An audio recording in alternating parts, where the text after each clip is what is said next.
Esse aqui é o nosso quadro Carteira Mirai, em que eu aporto R$ 500 por semana em uma carteira montada do absoluto zero, aqui na parceira do canal, a EQI. A quem eu já agradeço aqui, esse presentaço aqui, uma garrafa da EQI. Tamanho da garrafa, rapaz. Copão Stanley.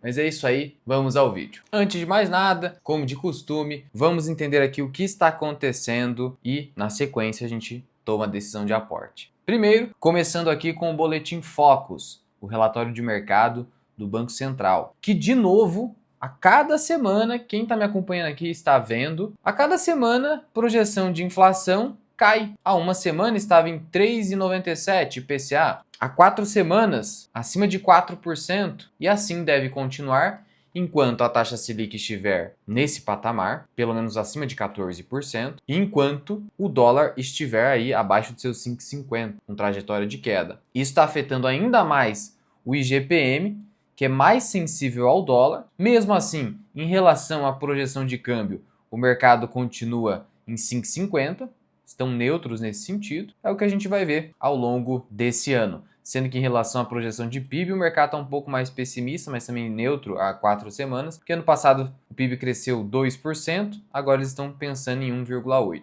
Lembrando que isso aqui é só expectativa, mas o mercado é feito de expectativas. Geralmente uma expectativa, quando muito adotada, acaba se autorrealizando. Pois bem, isso aqui enquanto estiver acontecendo, a expectativa de queda e efetiva queda, não só expectativa, a gente pode esperar sim o juro brasileiro começando a declinar. E falando de Banco Central, tivemos mais uma liquidação extrajudicial. Virou praticamente um evento semanal. Toda semana tem uma liquidação extrajudicial de um banco. Dessa vez, o Banco Pleno, também envolvido com o Master. Então, assim, a quebra do Master gerou um evento em cascata, pegando até gestora. Pelo jeito, a REAG tinha também aqui relação com o Banco Master. No caso, o Banco Pleno é o antigo Banco Voiter. E a justificativa do Banco Central foi a seguinte: a liquidação extrajudicial é fora da justiça, tá? Não depende de decisão do Poder Judiciário. Na verdade, o Poder Judiciário não pode interferir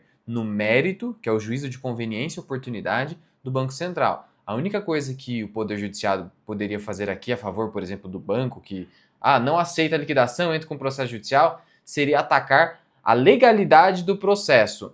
Aspectos de validade, de forma, não o mérito. O mérito é algo exclusivo do Banco Central. A liquidação extrajudicial foi motivada pelo comprometimento da situação econômico-financeira da instituição, com deterioração da situação de liquidez, bem como infringência às normas que disciplinam sua atividade e inobservância das determinações do Banco Central, que foi contundente. Diante disso, estima-se que o FGC seja obrigado a desembolsar mais quase 5 bilhões de reais. Então veja, só nessa brincadeira Banco Master mais Pleno já deu quase 50 bilhões. Por isso que o FGC e os bancos estão ali buscando um acordo para aportes adicionais. Luan, mas ainda o FGC suportaria mais algumas quebras aí. Sim, mas não dá para ficar arriscando. Além de tudo, o sistema financeiro, os bancos como um todo, esse sistema todo, ele precisa de confiança. É um sistema baseado em confiança, em fidúcia. Sem confiança,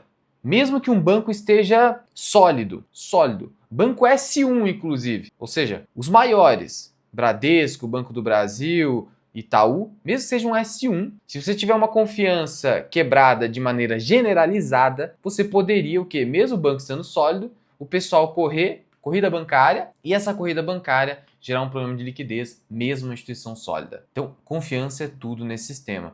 Para você ter confiança, você tem que ter segurança. FGC é a segurança desse sistema. Por isso a necessidade de fazer aportes. E a Berkshire, do nosso velhinho Warren Buffett, quem eu vou ficar muito triste quando partir dessa para melhor, de verdade. Buffett eu gosto demais. A Berkshire soltou aqui, né, as últimas movimentações do último trimestre de 2025, antes do Buffett deixar a cadeira de CEO. E o que foi feito aqui? Basicamente, o Buffett ele reduziu participação em Amazon, em Bank of America e em Apple. Essas duas ações aqui, o BOFA e a Apple, o Buffett já vem reduzindo há algum tempo. E por quê? Provavelmente questão de valuation, não de perda de fundamento. Se fosse perda de fundamentos, provavelmente o Buffett tomaria uma decisão drástica de vender tudo. Não, Ele simplesmente reduziu participação. E ele acabou comprando New York Times. Olha só, aumentou posição na imprensa.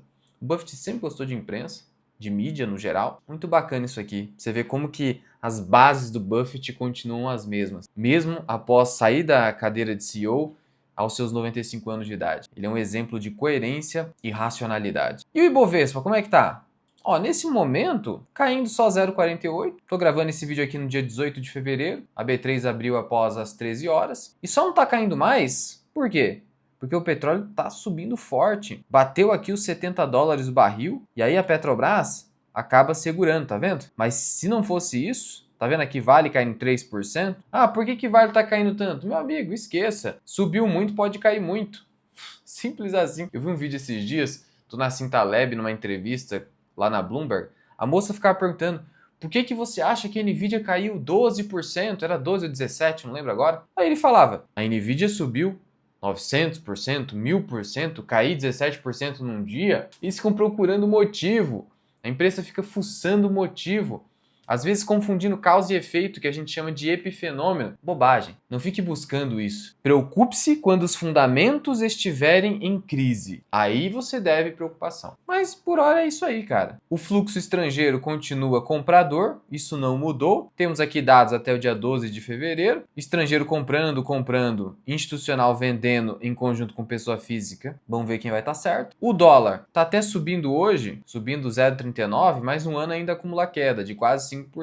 E o câmbio assim enfraquecido é bom para a inflação, é bom para continuar atraindo capital estrangeiro, porque o estrangeiro vai colocando dinheiro, vai reduzindo o tamanho do dólar, a taxa cambial. Isso para o Brasil é bom porque isso permite uma inflação mais controlada, o Banco Central reduzir a taxa de juros, e a redução da taxa de juros permite um maior planejamento nas empresas, em termos de endividamento e crescimento. E esse crescimento gera expansão da economia. Então, pode gerar algo bem positivo, mas isso precisa ser duradouro, porque se for algo assim meramente especulativo, coloca capital, tira o capital, coloca capital, tira o capital, aí não adianta. Isso só o tempo vai dizer, mas por hora é positivo para a inflação. O Bitcoin, por sua vez, no ano, em dólares, caindo quase 25%, pegando os últimos 12 meses, a queda de 30%, do seu topo é quase 50% e continua caindo. Um indicador para você acompanhar o Bitcoin, na minha visão, é o melhor de todos, o que mais você poderia dar um pingo de confiança, porque qualquer indicador é falível, especialmente em Bitcoin, é o MVRV. E o MVRV está apontando aqui para 1,22. 1,22 significa que, na média, a capitalização de mercado do Bitcoin, valor de mercado do Bitcoin, ele está 22% acima do preço médio das carteiras. Então, ainda há lucro a ser realizado. Eu diria que para o Bitcoin chegar numa situação assim de super estresse de fato, seria abaixo disso. Então o indicador apontar para abaixo de 1. Como, por exemplo,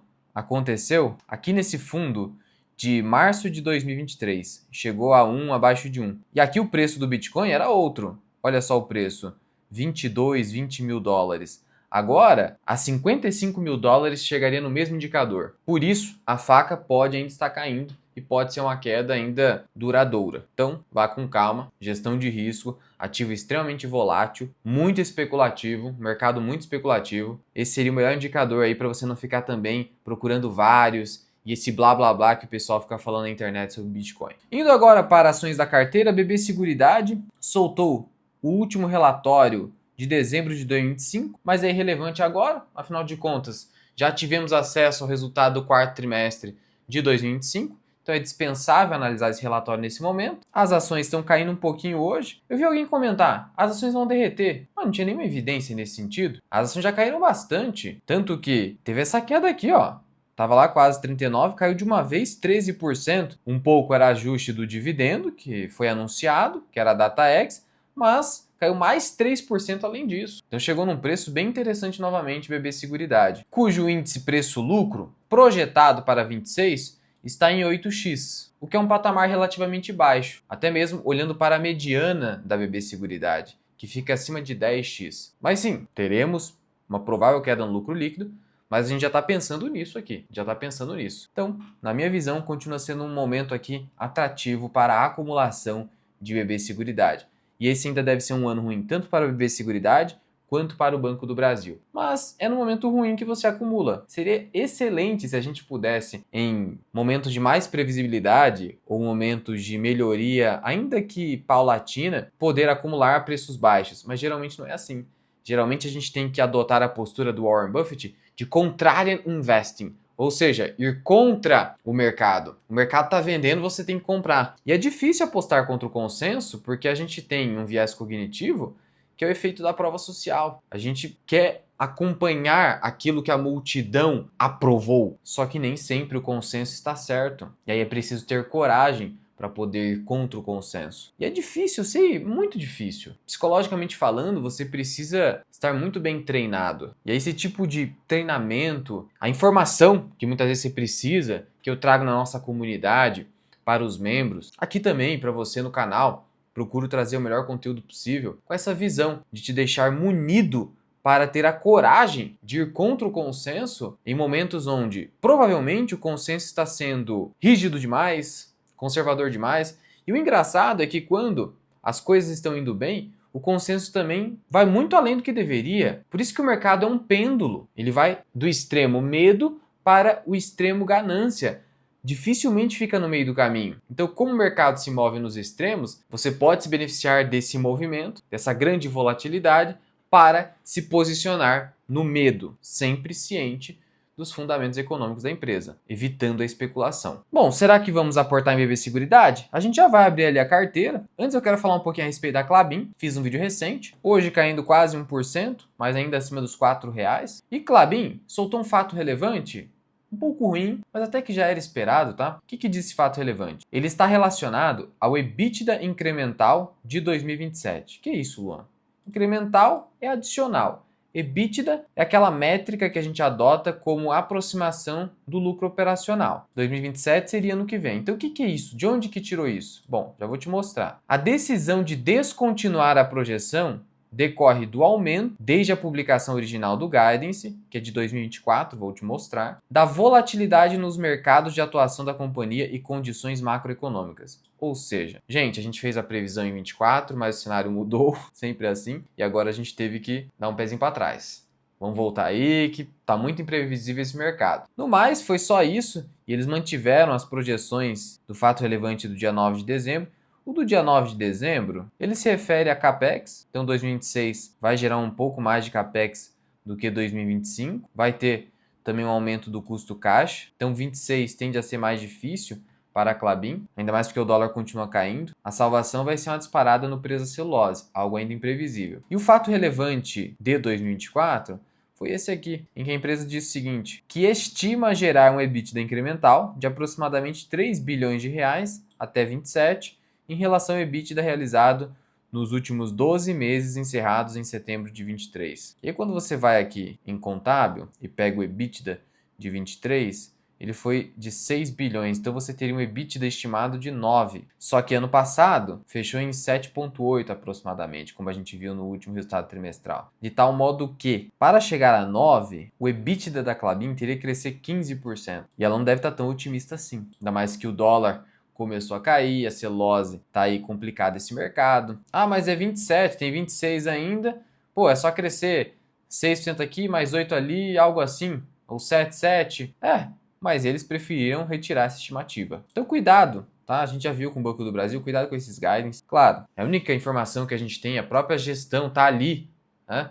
Eles deveriam trazer uma estimativa mais próxima possível da realidade, mas o melhor é você fazer suas próprias contas e ver o que é razoável e o que não é. Porque a gestão também tem um estímulo perverso de inflar as estimativas a fim de, sei lá, conseguir ganhar mais com bonificações ou fazer as ações se valorizarem para poder vender na alta, embolsar o lucro, seja qual for o motivo, existe um incentivo à evolução do preço das ações. E aí você pode fazer esse tipo de manobra. Eu não estou falando que tem intenção escusa aqui, mas existe um incentivo. Mas afora isso, eu continuo com o meu preço teto de Klabin. Isso nada mudou. Vamos agora à nossa carteira para ver onde a gente vai aportar Klabin? Não.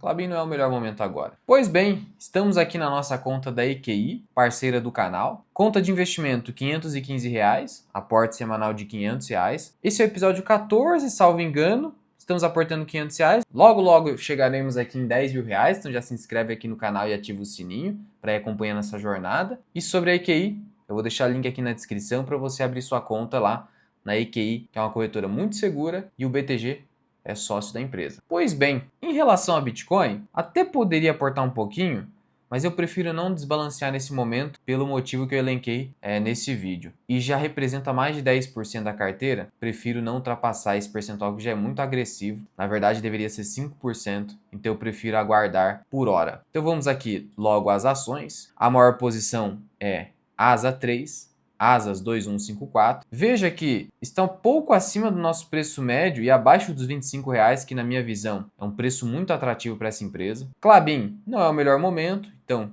vamos deixar paradinho aqui como segunda posição da carteira. Suzano, ante a disparada, se tornou a terceira posição da carteira. Banco ABC na sequência. A ação está barata, mas não é a melhor oportunidade do momento. O recurso é escasso, então vamos direcionar para aquilo que a gente acha que é a melhor oportunidade. BB Seguridade é uma boa. Olha aí, ó. BB Seguridade é uma boa. Falamos aqui no meio desse vídeo. Odontoprev só abaixo dos 12. PetroRio também não vamos agora. Orange BTC também não queremos aumentar a posição em Bitcoin.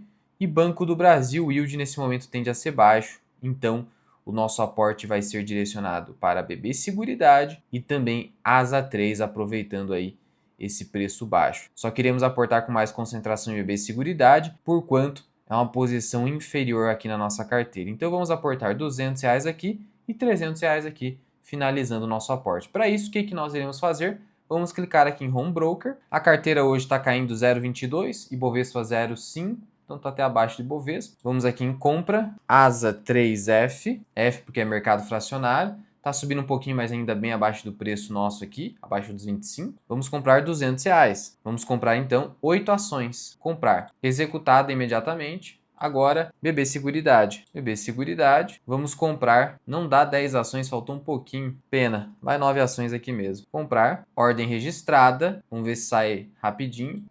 Agora executou, coloquei como preço limite 33,64, um centavinho só. Mercado com baixa liquidez nesse momento, ainda mais mercado fracionário. Isso que é foda do mercado fracionário, mas enfim. Preço médio 33,63 em BB Seguridade. Em ASA 3, 24,71. Finalizamos o aporte, fechou. De novo, se quiser abrir conta na EQI, parceira do canal, o link vai estar aqui embaixo e QR Code também na tela. Mas conta aqui pra mim, nesse momento, você ainda está comprando alguma coisa ou colocando tudo em caixa? Qualquer dúvida, é só comentar aqui embaixo. E aqui em cima eu vou deixar para você o último vídeo do nosso quadro Carteira Mirai.